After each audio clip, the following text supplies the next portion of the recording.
ब्रह्मचर्य का अर्थ होता है ब्रह्म। ब्रह्म यानी परमात्मा, ब्रह्म यानी ईश्वर, ब्रह्म यानी भगवान, ब्रह्म यानी सिद्धत्व। ब्रह्म जैसा आचरण ब्रह्मचर्य हुआ करता है।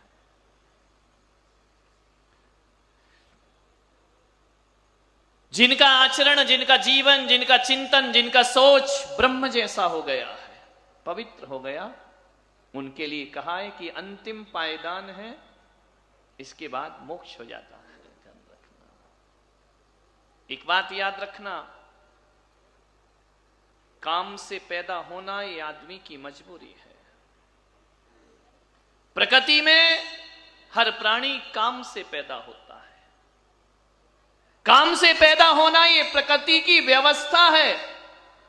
तीर्थंकर महापुरुष भी पैदा हुए तो काम से पैदा हुए, अवतार पुरुष पैदा हुए तो काम से पैदा हुए, और आप और हम पैदा हुए तो काम से। जन्म की प्रक्रिया एक सी है, जो हमारी है वही ईश्वर की हुआ करती है। जन्म सबका एक सा होता है, लेकिन एक बात ध्यान रखना, जन्म एक सा होने से कोई महान नहीं बन जाया करता है। जन्म तो आपके और हमारे एक से हुए हैं, लेकिन जीवन हमारा अलग अलग होता है। ध्यान रखना, काम से पैदा होना ये मजबूरी है, लेकिन काम के लिए जीना और काम में मरना ये मजबूरी नहीं हो सकती है। काम से पैदा होकर भी यह चेतना राम में जी सकती है, और एक दिन राम बन के दुनिया से विदा हो सकती है। ध्यान रखना, सोचना है, कमल कहां पैदा होता है? कीचड़ में होता है ना। कमल कीचड़ में पैदा होता है, गुलाब कीचड़ में पैदा नहीं होता, कमल। लेकिन एक बात याद रखना, कीचड़ में पैदा तो होता है,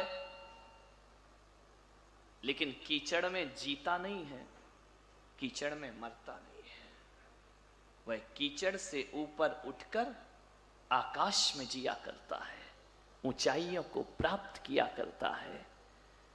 स्मरण में रखना।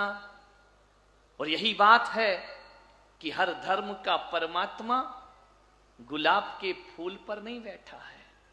अर्थी पे गुलाब चढ़ सकता है, लेकिन अर्थी पे आज तक कमल नहीं चढ़ाया जाता है। देखा किसी की शव यात्रा निकल रही और कोई कमल की माला चढ़ा रहा हो? अर्थी पर गुलाब चढ़ेगा, अर्थी पर जितने फूल हैं सब चढ़ जाएंगे, चमेली चढ़ जाएगा, चंपा चढ़ जाएगा। ध्यान रखना, गेंदे के फूल चढ़ जाएंगे, लेकिन अर्थी पर कमल नहीं चढ़ाया जाता है।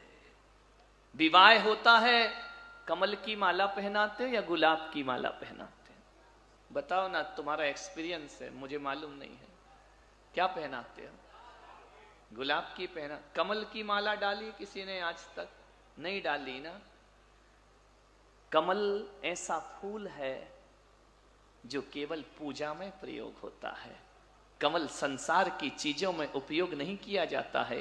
कमल देखना, कमल पर सारे भगवान बैठे हुए हैं। जैनों के 24 के 24 तीर्थंकर कमल के आसन पर समोसरण में विराजमान हुआ करते हैं। ब्रह्मा कमल पर है, लक्ष्मी कमल पर है, सरस्वती कमल पर है, गुलाब के फूल पर कोई नहीं है।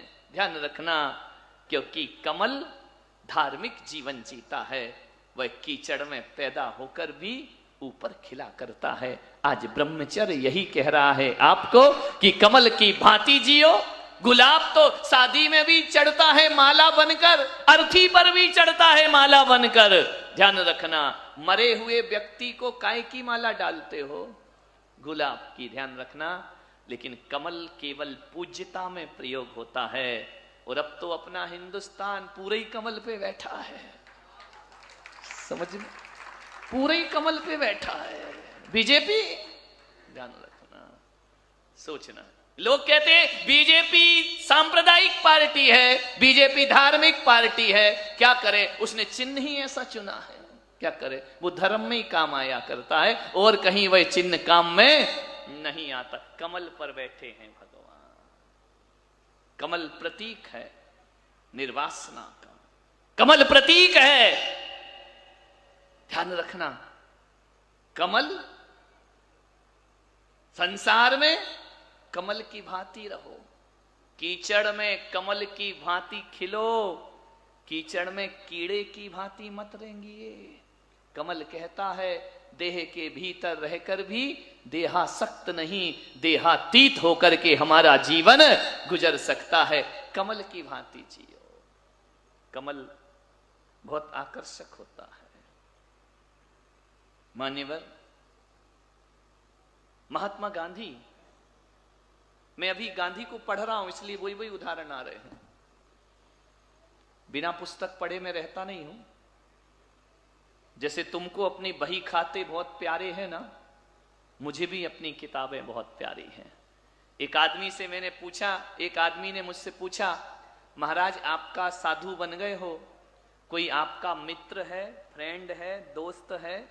मैंने कहा है, क्यों नहीं है, हम भी इंसान हैं, कोई पत्थर तो नहीं है। हमने कहा हमारा भी दोस्त है, हमारा भी एक मित्र है। तो बोले कौन है वो मित्र?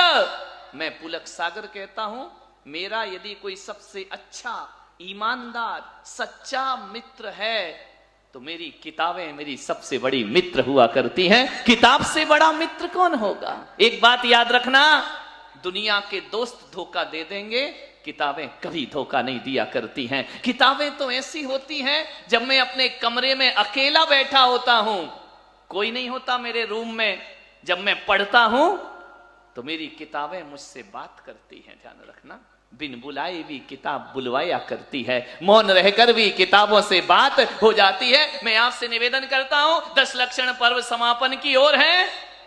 सारी दुनिया को मित्र बनाओ, हम क्षमावाणी करेंगे, लेकिन आज मेरी एक बात मान लेना कि हर बच्चे, हर युवा, हर वृद्ध अपने जीवन में दिन भर में एक बार एक अच्छी किताब जरूर पढ़ा करो। एक अच्छी किताब तुम्हारे जीवन का उद्धार।